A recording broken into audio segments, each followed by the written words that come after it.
This is Fieldsports Channel News. Rishi Sunak has presented the Conservative manifesto for the general election in July. The Tories say there will be no changes to the existing Hunting Act, in contrast to the Labour Party, which reveals its manifesto will ban trail hunting. The Conservative Party says it will make public bodies such as Natural England and the Environment Agency more accountable to people they serve in rural locations. There are other pledges relating to creating a new national park and reducing red tape to encourage people to plant more trees. Liberal Democrats leader Ed Davey includes a ban on moorland heather burning in his manifesto and support for a new Animal Welfare Act. Basque's Christopher Graffius says the parties could have gone further. With regard to shooting and conservation, you're going to have to comb through the manifestos to find anything relevant to it, those that have been published already. And it's a bit like looking for needles in haystacks. Meanwhile, Labour's manifesto will be announced later this week. As well as introducing legislation relating to stopping all trail hunting, is expected to ban the use of snares for vermin control and the import of hunting trophies. The Countryside Alliance says it is utterly bizarre the party is seeking to ban the practice that it advocated after it restricted fox hunting. Christopher Graffius hopes that Labour remains true to its previous positive statements about shooting sports. The thing that gives me a great deal of confidence is that Steve Reed, the Shadow Secretary of State for the Environment, Food and Rural Affairs, gave a public statement at the last Labour conference that Labour supported sustainable shooting conducted according to the law. So we have a clear assurance that there are going to be no moves to ban shooting. But the devil is always in the detail. Surrey Police has released video of two officers arresting two poachers who were caught stealing game birds.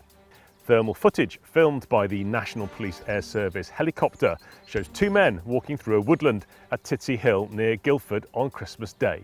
The men were arrested as they emerged onto a road carrying an air rifle and scope, plus a bag of pheasants. Anas Azizi, aged 21 from Brighton, and 41-year-old Sirwan Sally from Derby both pleaded guilty to night poaching and were ordered to pay compensation by a judge at Guildford Crown Court. The UK government has further lifted restrictions on the movement of game birds by modifying the GL45 licence. The licence is aimed at preventing released birds spreading bird flu. New DEFRA legislation says the risk of avian flu has now dropped from medium to low in the wild bird population. Game birds, including pheasants and red-legged partridges, can now be released without an individual licence in 85 specifically protected areas. You can read the conditions in full by clicking on the link below. Organisers of the Real Springwatch say that a pair of nesting curlew has opened the eyes of the public into the work carried out to maintain a managed grouse moor. The live video feed from cameras stationed on a managed grouse moor in the southern Pennines is now 4 weeks into its run and has thousands of social media hits. Richard Bailey from the Peak District Moorland Group says the best bits so far have allowed viewers to experience the surprising reality of wildlife on their doorstep. It's also a blessedly Chris Packham-free exploration of what happens to animals during the spring and early summer. You can see a really photogenic pair of curlew changing, when they're incubating on their eggs. But importantly, you can hear all the other wildlife. I think it was 2 nights ago, you could hear oyster catcher, you could hear lapwing, you can hear snipe and the curlew. And this is areas that some people from within Sheffield say there's nothing up there but grouse. It's just crazy. So it's really important to show that. A herd of elephants relocated by an African charity headed up by Prince Harry have killed a 31-year-old mother and injured her daughter. The Duke of Sussex is president of African Parks, one of 2 wildlife organisations involved in a project to relocate elephants from an overcrowded reservation to a park in Malawi in 2022. The animals have now trampled through an African village, killing Masia Banda and leaving her daughter injured. The Daily Mail reports her father, Ngoma, saying the dangerous animals had killed his daughter and quoted him asking how the grandson of Queen Elizabeth could have allowed this to happen. Prince Harry isn't directly linked to the relocation operation. In a statement, I4, the other charity involved in the relocation programme, says work is underway to reduce the numbers of conflicts between elephants and local villagers. South Africa's wildlife is better off on managed land because that's where it's valued. That's the view of Wildlife Ranching South Africa, a voluntary game organisation set up to represent breeding and conservation initiatives in the country. Its CEO, Richard York, explains the ethos of the organisation. This rock is valueless, it's just a pebble.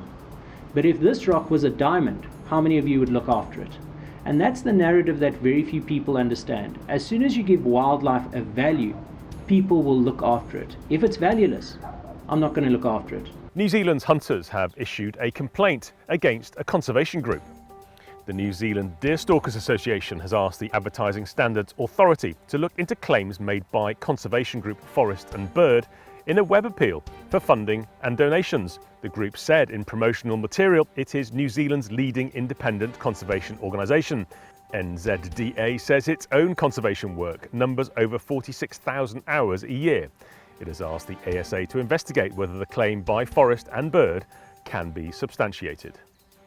A black bear has killed and partially eaten a woman in California. Police in Central California says that a bear probably killed Patrice Miller, aged 71, at her home in the Tahoe forest. The animal then stayed in the house and fed on her remains for several days. The Sierra County coroner was told this is the first documented case of a bear killing a human in California. The animal was euthanized after it was trapped when it returned to the house several days later.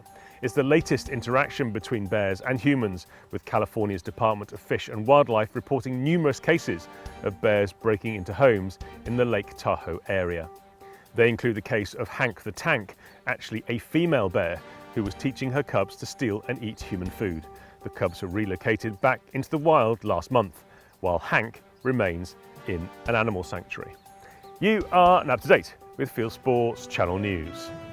Stalking the stories, fishing for facts.